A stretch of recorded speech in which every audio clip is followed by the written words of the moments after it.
began the pre-canvass process at 7 a.m., which is called for within the Pennsylvania Election Code. The pre-canvass process includes the opening of mail ballots that are received previous to today, being election day.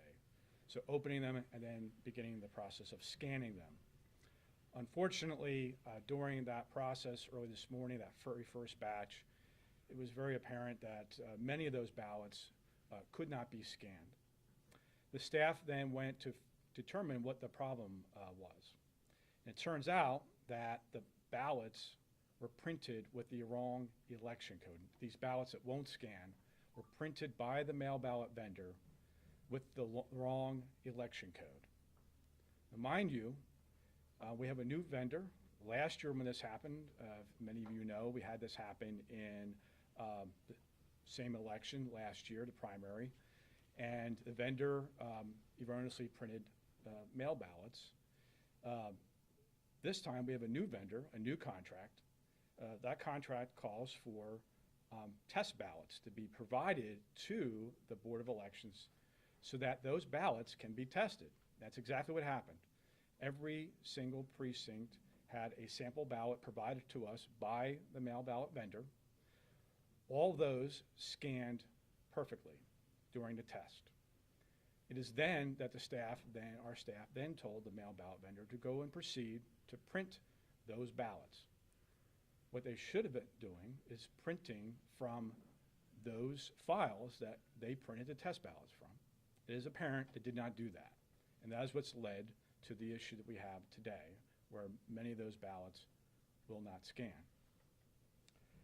As in last year, the staff huddled up. We contacted each of the two major parties, the Republican Party and the Democratic Party, leaders of both, which are with us this afternoon, and discussed how to go from here. We also contacted, of course, the mail ballot vendor to determine what happened. They take full responsibility. They've acknowledged that they used the wrong file, which had the wrong election code. We also contacted the scanner, the company that makes the scanners and maintains the scanners. And we were able to confirm there's nothing that could be done. And this is a security feature. We don't want, obviously, in the middle of an election, changing the election code, if you will, in those scanners. So we're not able to do that. So then the question is, how do we go from here? The staff consulted with the two major parties, and we've determined that the best course of action is the course of action we took last year in the primary, which is to hand remark ballots so that they can be scanned into the scanners. So that's the process that we're going to be using today. Where things stand now, and we can get an update from our Chief of Elections here, is the ballots are continuing to be opened.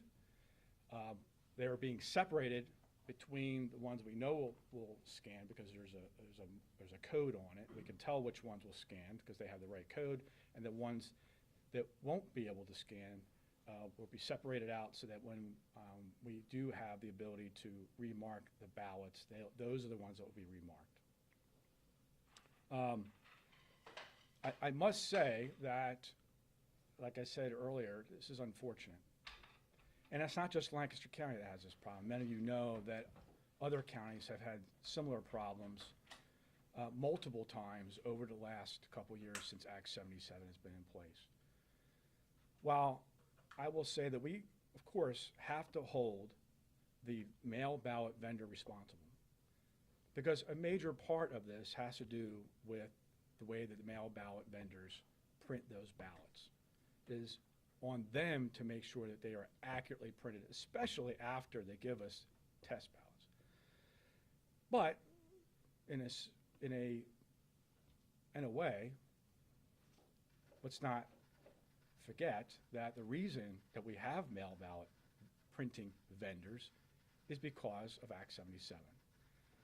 Act 77 is untenable for us to, as counties, to continue to work in an election to not have problems like this. I'll leave it at that. I will turn it over to my colleague, Commissioner Parsons, if he has any comments. Thank you, County Commissioner Josh Parsons and Vice Chair of the Election Board. I just want to emphasize a few points that Ray made. And the first is that every ballot that we've received or continue to receive today will be counted and will be counted accurately. Both of the parties consulted with our election staff, and then based on those conversations, the staff defaulted to this secondary method of handing those ballots. So I want to thank both the Republican Committee and the Democratic Committee and their chairs who are here today for working with the election staff and making sure that there's accountability, making sure that there's absolute transparency about anything that happens. Secondly, we've got an outstanding staff, both Krista and her team, and they're able to respond to this and to deal with it and come up with a plan and default to the secondary plan as they had to, unfortunately, previously. They know how to do it. It will be done carefully and accurately. However, it will take longer than normal, and it will take longer than we hoped or that we expect or originally expected. I also want to say there's no evidence that there's any problems out at the polls around the county today. Those ballots seem to be scanning fine. I also want to just emphasize a point that Ray made, which is the county tested and retested all of the test ballots that we received from the vendor. By law, the county's not allowed to open up any ballots that we have received from voters before 7 a.m. on election day. By law, the county's not allowed to open any mail-in ballots before 7 a.m. on election day. So if we test the test ballots, and we can show you, we have them downstairs, and then the vendor says they're printing from the test, there is no other way to verify what's going out is accurate. So we don't know that until we can open them up. So that's a significant flaw and a significant problem in Act 77. We've had it before. Other counties have had it. You can look at news stories around the state. Virtually every election cycle, there's some problems with these mail-in ballots. This is the result of Act 77 of 2019. Commissioner D'Agostino and I have been sounding the alarm on that since 2019 and 2020, and we continue to do so, and we say today that every election cycle there are some problems. I believe we need to reset and go back to the old way that we had elections for many decades, and that for the most part were accurate and everybody was happy with. Even if we don't do that, we at least need time to do pre-canvass earlier than 7 a.m. on election day so that if there's any problems like this, they can come to light. It's not just me saying this, it's other counties saying it. I'm chair of the Pennsylvania Caucus of Republican Commissioners. They voted unanimously at our last meeting to repeal Act 77. But it's not just Republicans. Almost everyone is saying certainly we need more time to have for pre-canvass. But I believe we also need to fully repeal Act 77. Citizens deserve to have accurate results from elections, and they deserve to have them on election night, not days later. But because of this, we're not going to have final election results from these mail ballots for probably several days. So that is very, very frustrating to us. With that, I'm sure that you have questions. We have Krista here, can answer a lot of the detailed questions you might have, but we're happy to take those. Why isn't this a binary problem? Like, what if you took the test ballot, printed it, or tested it, worked, and then they printed from that? That was a screw up. But how are some working and some not? They would have printed from two different files. That's the problem. Rather than printing from the file they should have printed, which was the one that they sent us the test ballots from. So some of them they printed from the right file, and some they printed from the wrong file. That's what it appears. I mean, obviously, we're going to have to do a full investigation like we did last time.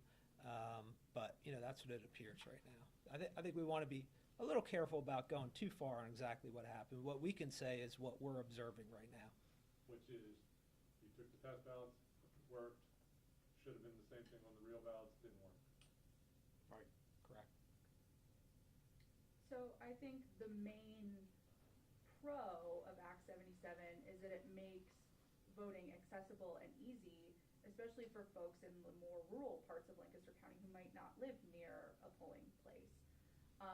Do you guys have any plans or suggestions then to make it more accessible to voters if we're taking that away? We have 240 precincts in this county. And for, as Commissioner Parsons said, for decades before, this is how people voted. And, you know, we had good turnout at that point. As we talked about recently, having more convenience at the expense of integrity is not good for an election. Do you know, and you might not, how many other counties or places in the state use this vendor? There are a number, I know. Do you know? I want to say that there's 8 or 9 counties that are using them at the moment, but that was a number I know that I heard a few months ago. I'm not sure if that's still the number now. Any from Central PA? I believe that there are, but again, I don't, off the top of my head, I don't have that list, so. Generically, have you heard of other provinces? Not necessarily this vendor, but just across the board of counties? For this election? Yeah. I have not. I don't know if anybody else. We haven't been watching the news closely because we've been watching this. But it's a good point, and one that, you know, I should also say, previously to Act 77, we had absentee ballots, as are called for in the Pennsylvania Constitution, so you could still get an absentee ballot. But we could do those in-house, basically, so we could do our own quality control. Basically, almost all, certainly all large counties have had to go to a vendor because the quantity is just so vast with mail ballots that you can't do it in-house anymore. So because of the way the law is set up, we can't quality control exactly what they're sending out. We're not allowed to, we can do tests and we can write in our contract, which we did, but unless we're allowed to open up those ballots before 7 a.m., we don't know for sure whether there's a mistake or not in there. 37 U.S. states allow for that type of pre-canvassing where they can start opening up days for the election. And, you know, when you see that Pennsylvania doesn't have that, you know, kind of, you know, you and Mr. DiAgostino have been raising that point for a couple times now, you know, having this problem pop up again, does that only further emphasize that point that, you know, this is a massive problem, we need to follow what other states are doing with this pre-canvassing? Absolutely. And, you know, one thing I was talking about with someone this morning, Pennsylvania is different. What other states do, they do for the elections and the way that their governments are set up. Why is it different in Pennsylvania? We're a Commonwealth. We have many more races, many more elected officials. Our ballots are by nature longer and more complicated. So when you couple that with the fact that we don't have time to print these up and get them out and then test them prior to, and looking at them prior to being opened, that just exasperates the situation. We have to remember that we are different here in Pennsylvania. Our elections are a little bit more complicated. Did Act 77 take away straight party voting as well? Yes. Would you want to see that back? I'm not sure it's not for us to comment right now. We're dealing with this issue, quite frankly. But if you went back to the old way, then you would go back to straight party tickets. I mean, what I care about is having simple, clear rules for elections. So if we have to simply repeal it, that's fine. If you repeal it without the straight party, that's fine too. What we want as far as running elections is simple, clear rules where we're able to get the results out to the voters that night. And Yeah. real quick too, you said today at the ballot box, there's not, or the polling place, there's not any problems. But in my head, they would have been printed the same way, right? It's essentially the same thing, like code's the same, should be, here's election day code. Again, we don't know why they were printed okay for the polling places, Right, and not the mailing. not the mailing. It doesn't, Weird. don't know. What's the name of the vendor that you guys use? NPC. Are you able to change vendors at all, or are you still with that vendor, like going forward? So we'll have to discuss that, but, you know, the last time we had something happen, we looked into it and we felt we needed to make a change. Here's the problem. So other vendors are having the same issue. And we switched again. It goes back to what we were saying. We need more time at a minimum to deal with these ballots so that we don't have these issues. You could expect, as Commissioner Parsons said, on election night, results. Even if everything went right, depending on how many mail ballots you have, it will be later that you will get those results, let alone the fact that you are having issues with making sure that there is accuracy in the ballots being printed. That now takes days. And I've said this before, in order to have a successful election, you need to have veracity, integrity, and transparency. That is our goal. Ultimately, that is what we want. It's kind of hard to do that under the circumstances we have now. Now, we do as much as we can. Staff works very hard to make sure that the process that we use has every one of those things. But there are things that are outside of our control, like mail ballot vendors, who unfortunately aren't doing quality control. I just want to add one thing on the integrity piece. So we have both parties here. They've been part of this discussion. So downstairs, where they're actually doing the work, we have poll watchers. We have both parties are available to go in there. The campaigns are able to go in there. The media, you're able to go in there and observe what's happening, although you're not allowed to obviously take close-ups of any ballots or anything like that. So there's absolute transparency on what we're doing now and what we will be doing throughout this remarking procedure, so that everyone has as much confidence in it as possible. Is that remarking, like, and I'm making this up, take a sticker with the right barcode, put it on there, and then scan it? No, you have to actually take a ballot that it won't scan, and then someone reads off the markings and puts it onto a new ballot. Krista can walk through how Yeah, you want to walk through that? Yeah. And just to say that last time, we had a lot of the poll watchers from both parties watching this. We wanted that for the transparency's sake, and we expect that to happen again this time, because we want that And transparency. real quick, before you answer that, you said that some of them did scan, some mail-in ballots did scan correctly. Right. Do you know the percentage of which did, Krista can talk about that. I don't know if we actually know the percentage. or a rough guess at this point? Sure, a rough guess at this point. We're looking about a third that have scanned, and that was as of when we came up here. Those numbers will change as the day goes on and we start to scan more precincts in. The process for the remark is we will be doing it in groups of 3. So you have a reader, an observer, and a writer. The reader reads it out, the writer marks it, and the observer is there to make sure that what is on the original ballot is what you're marking and that it's not incorrect. Should it be incorrect, we spoil that ballot, you get a new one, and you start over on it. We mark the top of each ballot with a number, then we mark exactly on the remarked ballot, so that if you ever had to match ballots back up, we're able to do that to prove that we did everything exactly from one to the next. That includes write-ins. We will simply read out letters. You don't say anybody's name. So if you're, saying Miller, you're reading out M-I-L-L-E-R. You're not just saying what the word is. I trust that we can handle this again, just as we did last time. We had no issues with it last time. I think both parties were very happy with how it was handled last spring, and we expect to be able to do that again this spring. And a third of what number? How many mail-in ballots total? We're still, honestly, still taking them in. We were at about 21,000 going into this morning. And I guess, what is your best estimate as to when you'll get through all of this? We take it off of the spring last year. It's going to be a few days. Last time it took us 4 days.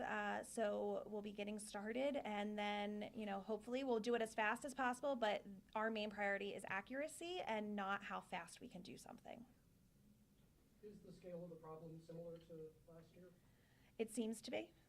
So we feel like we can handle it in a few days' time. Luckily, it's a 1-page ballot this time and not a 2-page. That should help with the timeliness of it.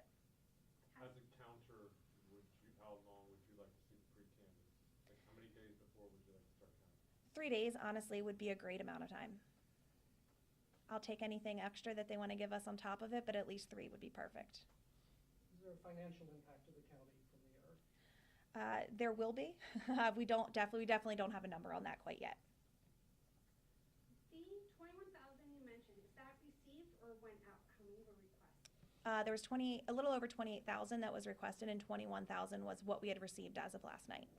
And then, as far as the vendor goes, have they accepted any responsibility, or what are they saying? Yeah, we spoke to them this morning. They accepted responsibility for this problem. Related to my earlier question, does the county have a financial recourse?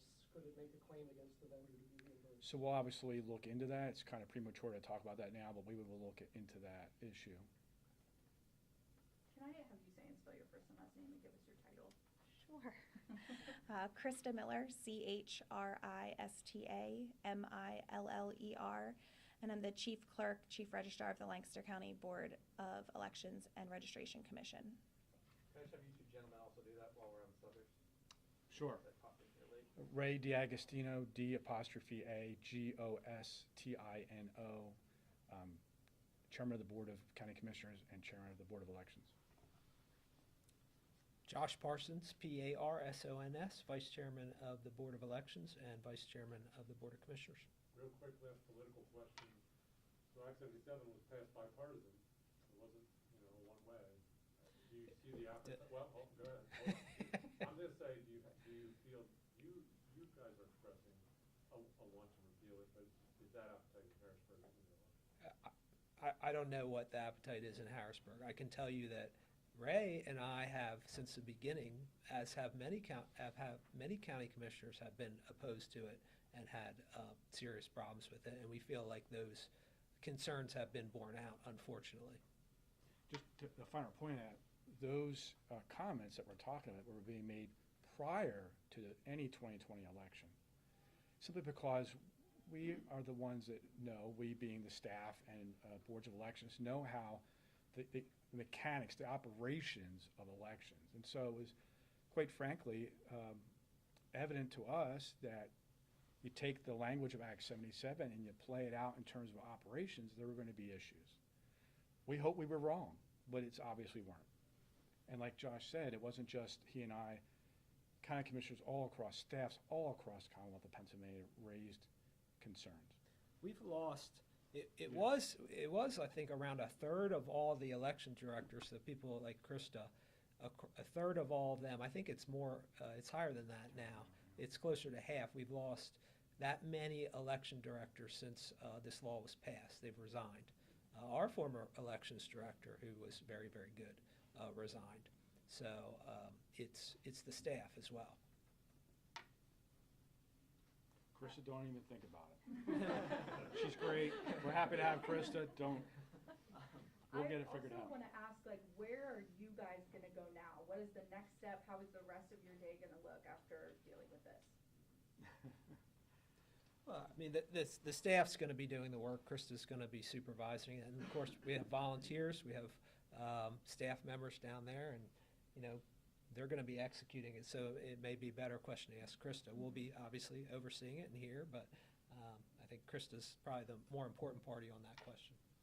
Yeah, I would just say that I'm going to be around as well, and if anything comes up, answer questions. We do have a phenomenal staff, but I have to say that when we've had issues like this in the past, we have had tremendous number of people that stepped up to help us make this right, and do it in a way that, again, has veracity, integrity, and transparency. That's what's of utmost importance, is that when things happen, curveballs get sent here in Lancaster County, people rush in to help, and we'll get through this. So our number one goal for the rest of today is to get all the rest of the mail ballots opened. We feel very confident that we can get that done and get them separated so we know exactly what will scan and what won't. Anything that will scan will be read into the election results later tonight after polls close. After that, it'll be preparing for the remark, getting everything organized, having all the, we are getting all the ballots reprinted, and we will have them tonight so that we can start first thing in the morning and we can get right on it first thing tomorrow. But yeah, as of the rest of today, it's just getting everything opened, getting everything scanned, getting everything scanned that we can, and then preparing for the remark and getting everything organized so that it's done correctly and it's done accurately. Real quick, I don't know if you vetted out this new vendor when you had to change last time, but if you did, still didn't work out, are you disappointed, obviously? I mean, to say I'm not disappointed would be an understatement. I had very high hopes for today that, just aren't coming true. So, we'll look to see what we do next. But yeah, I mean, to say I'm disappointed is not anything small at the moment. What's the message to residents who may be looking at what's going on and, would obviously be frustrated that, hey, my ballot may not have been counted properly or wasn't able to scan? What's the message to them tonight and going forward, as results keep on coming on in? Yeah, I think the message is every ballot that we have received will be counted. There will not be a ballot out there that is not counted that is supposed to be. It will take us a few extra days and we may have to remark it, but we will take care of it. Everybody's ballot that we got will count. How many volunteers and staff do you have doing the work today, and how many do you expect tomorrow onward, since presumably they thought it was just going to be a one-day deal? Sure. Today we have about 35 people downstairs currently. Over the day we'll have about 60 people working. Leading into tomorrow, I don't have an answer for you yet. Still figuring that one out, but I'm thinking it'll probably be about another 30 to 50 people a day that we'll need in order to get this done. Outside of printing the wrong ballot, Act 77 would be fine, but you have a ballot problem. You don't have necessarily an Act 77 problem, but you have they're screwing up the ballots. Does that make sense? We're focusing on this one issue, but there are other issues that we have talked about with Act 77. We just had a whole thing about drop boxes. There's nothing in the code about drop boxes. And so why is that important? Because we have to follow the law. We can't make things up on our own. So every county then comes up with a way of dealing with some of the things in Act 77. That's not how this is supposed to work. As Commissioner Parsons and I have said, we need clear guidance in law on how to conduct elections. You don't want it up to individual people, individual counties figuring this out. That's never how it was done before. And on top of that, you've had a Department of State providing guidance that some counties take and some counties don't. Never before have we had that happen. So it's not just this issue with Act 77. There are multiple issues. And that's why we say reset. Look, we already had the Commonwealth Court rule unconstitutional. Read that decision. It is very well written. It's lengthy, but you can follow it. It's very well written. So that would reset, going back to the way it was. And if the legislature wants to do something different, then it needs to amend the Constitution. The Constitution provides for two ways of voting, basically, in person and by absentee ballot. And it even talks about who is eligible for an absentee ballot. You go back to that, and then the legislature wants to do something, then everybody can have a say in that process and how that would work. I just wanted to thank, again, the two parties for their collaboration. Note the fact that they're here, and just appreciate the election staff as well and all the volunteers, and we'll continue to try to answer your questions as we go forward. Thank you. If there are no other questions, then we'll be available. So going downstairs, do you want to Yeah. just solve Yeah, them you at can, once? That makes it easy. Kristen You want to take them down? Yeah. I want to go downstairs and, Instead of going one at a time. Krista's going to take down anybody that wants to go downstairs from the credentialed press. you can go down.